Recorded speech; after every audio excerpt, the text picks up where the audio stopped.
हरे कृष्णा। सभी भक्तों को दंडवत प्रणाम। आज का विषय है उपवास।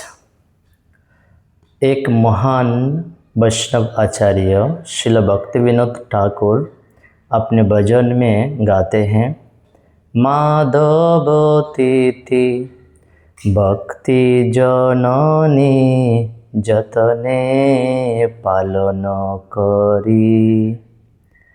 ये माधव तिथि भक्ति को जन्म देने वाला है, सो माधव तिथि को बड़ा यत्न के साथ पालन करना चाहिए। माधव तिथि, माधव मीन्स कृष्ण, विष्णु, राम, और तिथि मीन्स दिन।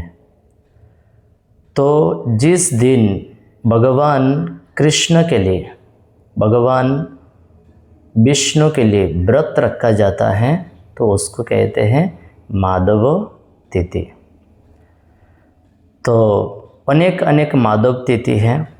श्री कृष्ण जन्माष्टमी, श्री राधा अष्टमी, श्री राम नवमी, श्री सीता नवमी, इस प्रकार सभी माधव तिथि हैं।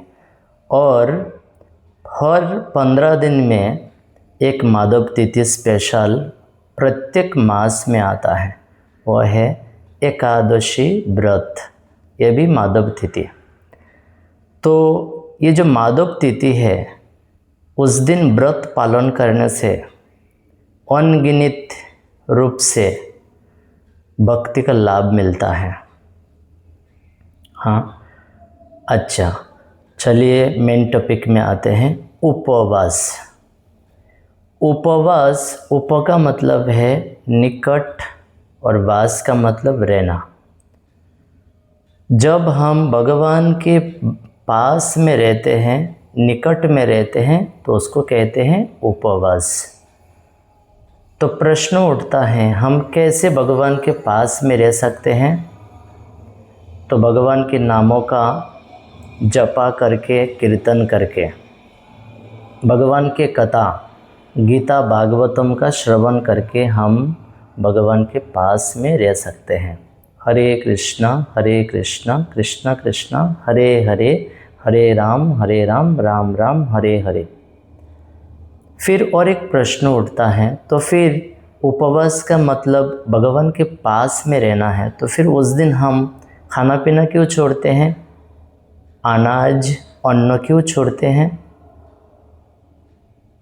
तो इसका अर्थ है, व्रत के दिन जब हम कम से कम पीते हैं या खाते हैं, या अनाज तो बिल्कुल ही छोड़ देना चाहिए, नहीं खाना चाहिए, तो इससे हमारा शरीर का जो इंद्रियां है वो संयमित रहता है।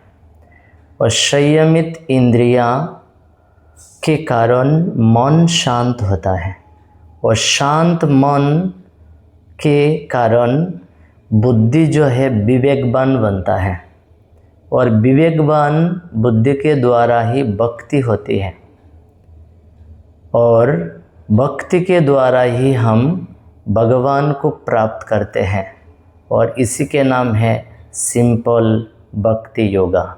हरे कृष्णा। श्रील प्रभुपाद की जय। आप सभी भक्तों की जय। हरे कृष्णा।